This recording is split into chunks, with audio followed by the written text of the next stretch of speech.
Olá, muito boa tarde. Falta cerca de um mês para que aconteça em Santarém o Encontro Nacional de Leigos. É a quinta edição deste projeto, agora denominado Praça Central, preparado com um conjunto de iniciativas que estão a decorrer nestas semanas. Vamos falar sobre o que acontece já neste fim de semana, analisando também a liturgia deste domingo e com o Padre Armindo Vaz, professor de Sagrada Escritura da Universidade Católica Portuguesa, e o Padre Francisco Ruivo, diretor da Escola de Teologia e Ministérios de Santarém. Muito boa tarde, obrigado por estarem neste programa. Antes de irmos à Bíblia e à interpretação dos textos, vamos aos acontecimentos e também à interpretação desses acontecimentos e ao alcance que têm, nomeadamente este encontro, Padre Francisco, que está marcado para o dia 23 de novembro em Santarém, mas com uma série de atividades que estão já em curso. Diga-nos em que é que consiste este encontro e de que forma é que está a ser preparado. Bom, este encontro começa por um desafio que foi colocado à Diocese de Santarém, concretamente na pessoa do seu bispo, de ser realizado a Conferência Nacional do Apostolado dos Leigos, do Penal. O bispo seguiu uma metodologia muito interessante, consultando os diversos órgãos, e que todos foram unânimes em considerar a pertinência e a abertura da realização deste mesmo encontro. A questão que se colocou em segundo lugar foi que o encontro não podia reduzir-se à cidade de Santarém, mas colocar a Diocese toda no mesmo dinamismo, envolvendo a Diocese, de tal forma que o Sr. Bispo achou por bem que não fosse só apenas a realização do encontro em si, mas o que podia trazer mais valia à consciência do laicado na Igreja Diocesana. E não só num dia, não é? E não só num dia, exatamente. Pois. E por isso diremos que temos três momentos. É o momento preparatório que já se iniciou a 4 de outubro, e vão surgir diversas atividades de vigílias de oração e as atividades de caráter mais cultural, assente-se em 4 verbos, muito interessante as 4 atividades, assente no verbo partilhar, no verbo agradecer, caminhar e trabalhar. Portanto, as 4 atividades assentarão sobre estes verbos, todos eles de dinâmica e de muita vida. Ora, isto mostra que este é o primeiro desafio como preparatório, como sensibilização para o Encontro Nacional, no dia 23. No dia 23 o encontro e depois temos o 24 e seguintes. Que é, o que é que vai trazer à Diocese? O que é que nós vamos, no fundo, aproveitar deste encontro? O que é mais valia para a vida, para a consciência eclesial, para este dinamismo, de facto, do laicado na Diocese? E como é que está a ser o envolvimento, nomeadamente dos leigos, nas atividades preparatórias? Criou-se uma equipa coordenadora, não muita gente, que cada membro da equipa coordenadora ficou responsável por uma atividade destas. Portanto, no geral são 9 atividades, 5 vigílias de oração, tocando diversos momentos da vida de Jesus, desde a encarnação e o nascimento, depois a vida oculta, a vida pública, a paixão e a vida no espírito. Portanto, vamos percorrendo todas estas fases da vida de Cristo. E há uma pessoa responsável por cada uma das atividades, que, por sua vez, essa pessoa faz parte da equipa coordenadora, tem o dever de criar uma equipa que se responsabilize pela operacionalização e pela concretização desta atividade. Das que já se realizaram, eu diria que o entusiasmo é muito grande. Antes de mais, as pessoas estão felizes naquilo que estão a fazer. Vê-se que há dinamismo, que há empenho, e isso também nos agrada a nós. Esta noite dá uma confiança. Esta noite também há uma dessas vigílias, não é? Nesta sexta-feira. Haverá a vigília que é precisamente a vida pública de Jesus, e no sábado haverá uma atividade, mais da ordem cultural, que é agradecer a vida que me é dada, cuidar de uma ecologia integral, que terá a ver com uma caminhada toda ela muito preparada e uma conversa sobre o problema da ecologia integral, agradecer a vida que me é dada e tendo os jovens como protagonistas, e depois teremos também o cuidar da casa comum, a espiritualidade e a ecologia e a Laudato Si. Portanto, há diversos intervenientes, será uma atividade muito direcionada para os jovens esta. Sei que na página da canal.pt, todas estas informações estão disponibilizadas. Antes de passarmos a palavra ao Padre Armindo e aos textos da Bíblia, ainda uma questão sobre o tema deste encontro, desta praça central o nome do evento, não é?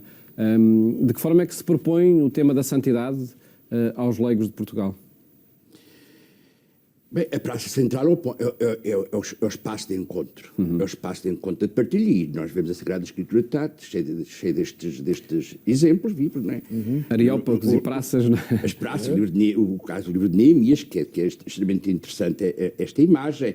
Temos a parábola de Jesus que vai à procura dos trabalhadores, que estaria na Praça Central, com certeza, da cidade. É o espaço de encontro e de partilha, e até a forma de entendermos no cotidiano e no concreto da vida de cada um como é que se pode, de facto, sentir que somos chamados a ser santos. Eu acho que esse é um aspecto importantíssimo. A partir da inspiração de uma frase de E.T. Lawson. De E.T. Lawson, exatamente, promete viver a vida em pleno e até ao fim. É este reconhecimento da vida, em primeiro lugar, como um dom.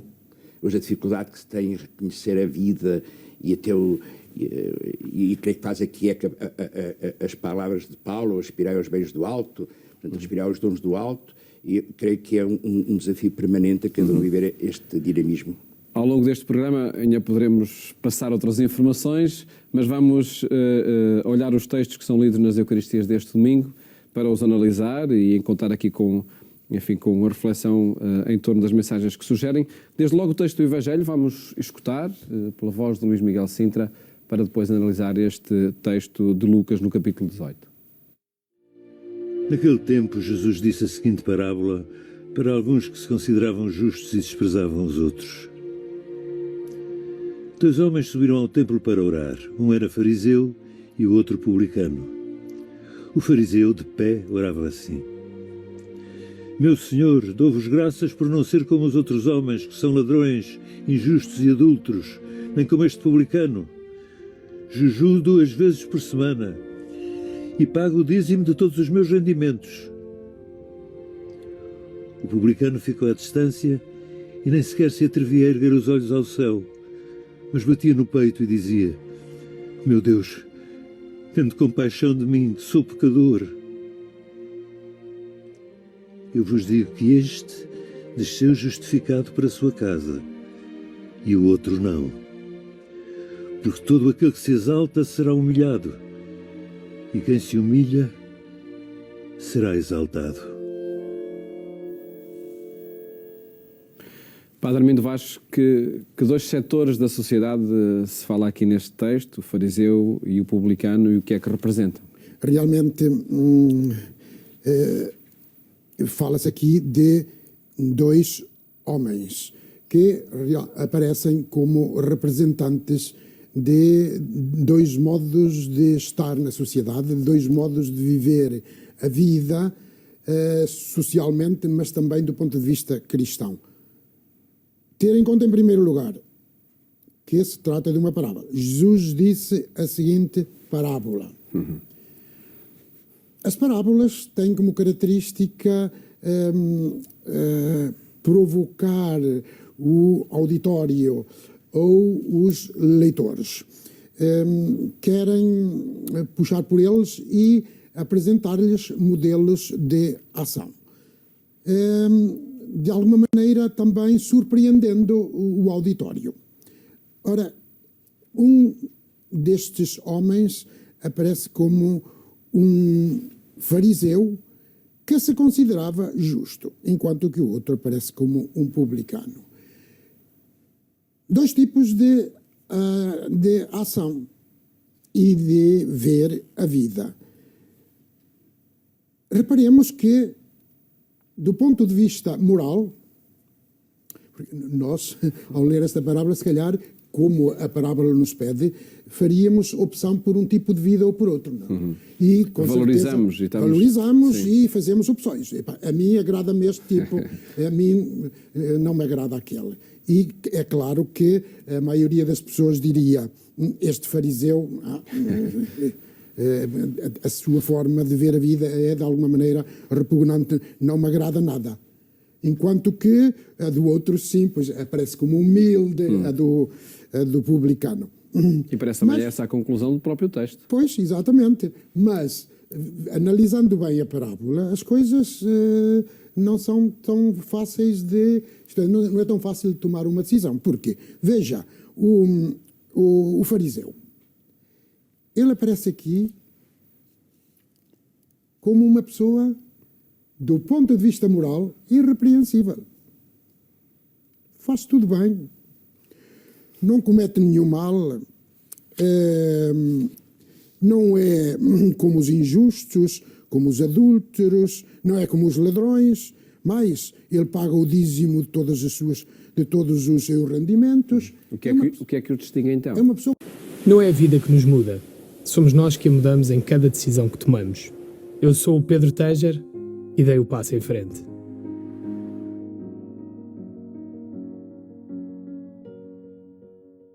Se comporta perfeitamente do ponto de vista moral, enquanto que do ponto de vista moral sempre o publicano é um miserável, pecador, mas refinado, porque o publicano é cobrador de impostos.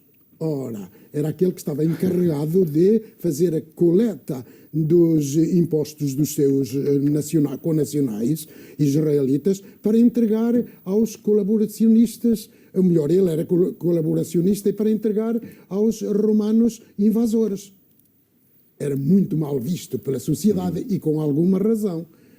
Portanto, do ponto de vista moral, o bom é o fariseu, enquanto que o outro só tem déficit na cartilha. O que é que nos diz a parábola então? Então, porque é que Jesus diz que o publicano saiu justificado, enquanto que o outro não? Porque a parábola não quer apresentar modelos morais. Isto é, não quer apresentar a vida humana e a vida cristã em termos de comportamento moral. O mal do fariseu, porque ele fazia tudo bem, mas o mal do fariseu estava onde? Estava na imagem errada que ele tinha de Deus. Ele tinha de Deus a imagem de um contabilista que toma nota, um banqueiro autêntico que assenta tudo aquilo que os seus fiéis vão fazendo para depois eventualmente lhe dar a salvação. Para o fariseu, Deus era um autêntico patrão, ao serviço do qual ele estava e fazia tudo bem, segundo o próprio dever. Enquanto que, portanto, aí estava o mal do fariseu. Era uma imagem completamente desvirtuada, desfocada de Deus. Deus não é para nós aquilo que pensava o fariseu, é aquilo que pensava o publicano. Para o publicano, Deus era um ser bom, misericordioso, e este publicano via-se como um pobre de mãos vazias, totalmente aberto a Deus e à sua graça, à sua salvação.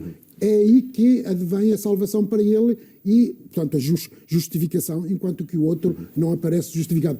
O problema está em como se viam estas duas pessoas.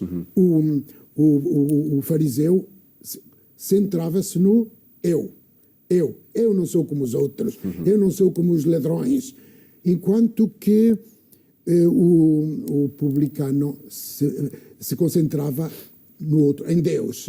Senhor, tem piedade de mim porque eu sou um pecador. Pessoa limitada, aberta à tua salvação. Padre Francisco, este é um problema que persiste também na experiência crente dos dias de hoje?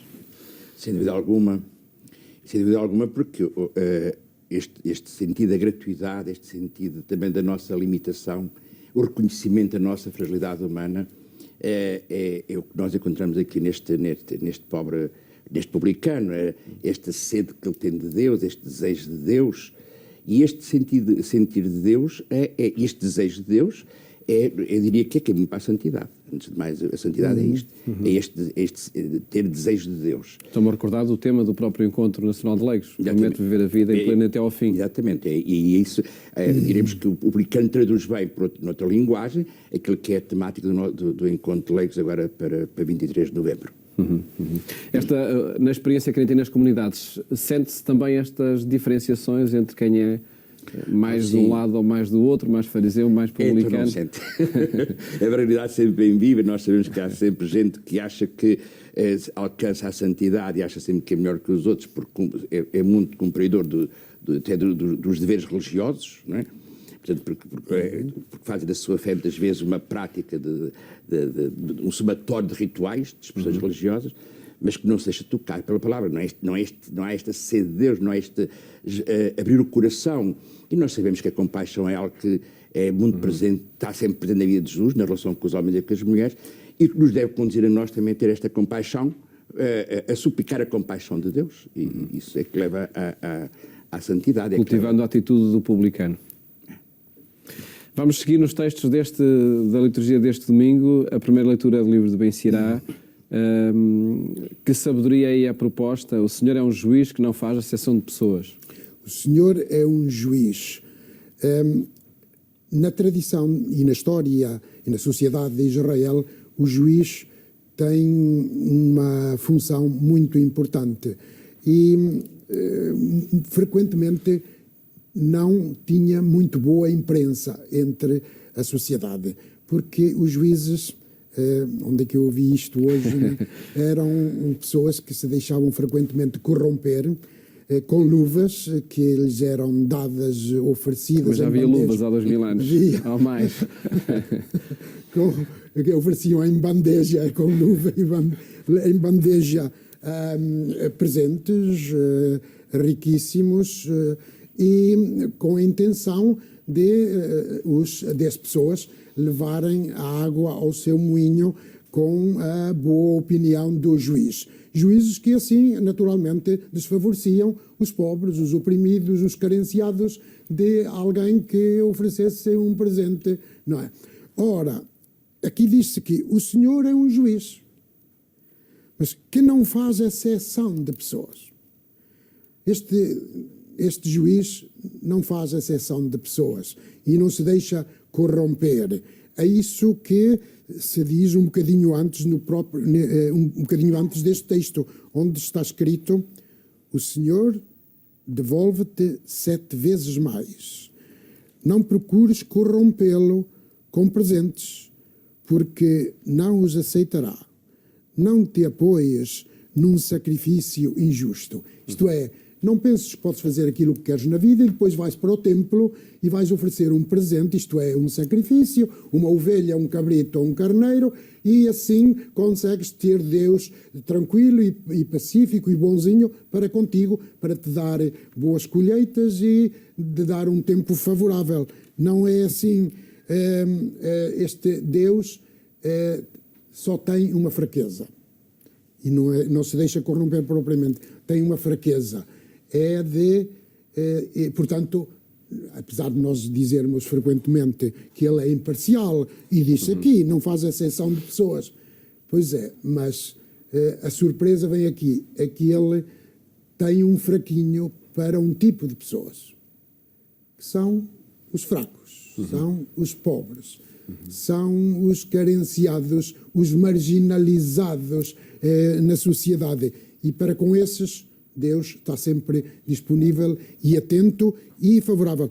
Desses, a oração atravessa as nuvens. A oração do humilde atravessa as nuvens e Deus deixa-se escutar pelos humildes. Padre Francisco, pediu também o seu comentário a este texto e até relacionando também com as iniciativas que estão a decorrer em Santarém, também não há exceção de pessoas, todos são bem-vindos. Aliás, o anúncio destas atividades, destes acontecimentos, faz-se do altar, fundamentalmente. Nas redes sociais, em todos têm acesso e, portanto, e desejamos que todos estejam presentes, desde os mais fariseus aos mais publicanos, na linguagem para todos aprendermos e, portanto, para todos saborearmos o que até pelos testemunhos que vão acontecer e pelas reflexões, e até no dia 23 também, para que as pessoas possam, de facto, perceber que a santidade é para todos. E, portanto, é preciso moldar o coração. E a identidade do perfil deste encontro é, de facto, reunir leigos de todo o país numa praça de reflexão e encontro. Eu creio que já está a acontecer. É bonito ver como E, se me permitem, ainda ontem vi um post no Facebook precisamente sobre como a Diocese de Braga se está a organizar para vir participar no encontro. E isto já começamos a verificar, a receber e-mails de secretariados nacionais, a receber das dioceses, de como as pessoas se estão a movimentar. Isso também nos dá, faz-nos perceber que vale a pena continuar a apostar. E neste programa nós vamos inspirando também um encontro a partir dos textos da Bíblia. O Padre Armindo deixa aqui algumas pistas interessantes que motivam também a este encontro. Na análise que fazemos aos textos da Bíblia, vamos à segunda leitura, carta a Timóteo: combati o bom combate, terminei a minha carreira, guardei a fé. É uma frase, enfim, lapidar, não é? Lapidar que nós aprendíamos em latim. Quer recordá-la? Bonum certamen certavi, cursum consumavi, fidem servavi. Ora bem, todas as grandes personagens, as principais e grandes personagens bíblicas, aparecem a fazer um discurso de despedida, farewell, um discurso de despedida da vida terrestre antes de morrerem. É assim com o grande patriarca Jacob, com Moisés, com Josué, Salomão, David e Jesus, sobretudo Jesus, os três grandes capítulos do Evangelho de João. Também Paulo faz aqui uma espécie de despedida da sua vida. Está prisioneiro. Sinteticamente, que já estamos com pouco Sente-se tempo. a morrer. O tempo da minha partida está eminente. E ele sente-se, apesar de tudo, feliz. Apesar de as grandes dificuldades, problemas, perseguições que teve, sente-se feliz. Porquê? Porque sente que confiou na pessoa certa. Ele sente que esteve do lado certo da vida. Apostou na ficha certa da vida, confiou totalmente na pessoa de Jesus, que ele sentiu, um Jesus que o amou e se entregou totalmente por ele. Será uma afirmação que qualquer batizado desejaria fazer em todos os momentos da vida, nomeadamente no final da vida? Que sim. A missão, de facto, a missão é esta, o caminho é este, é darmos o melhor de nós mesmos e na missão que cabe a cada um de nós, não é? Para que possamos ir à maneira de São Paulo, combater o bom combate da fé. Portanto, é dar o melhor, é pôr tudo o que somos ao serviço do Reino. E este Encontro Nacional de Leigos, esta Praça Central, é uma ajuda também a seguir esse caminho? Todos estes momentos são importantes, eu creio que sim. Se nós os aproveitamos e os valorizamos e se sentimos que não é um tempo, que esta é uma oportunidade, de facto, bela para fortalecer a nossa caminhada, a nossa fé. Fica então também esse convite a participar nas iniciativas que decorrem em Santarém, no âmbito da Praça Central, o 5º Encontro Nacional de Leigos, que hoje aqui quisemos apresentar ao mesmo tempo que as mensagens para a liturgia deste domingo. Muito obrigado por terem estado aqui no programa Eclésia. Mais logo, siga a nossa edição rádio na Antena 1, quando forem 22h45. Votos de uma ótima tarde, bom fim de semana, até à próxima segunda-feira, se Deus quiser.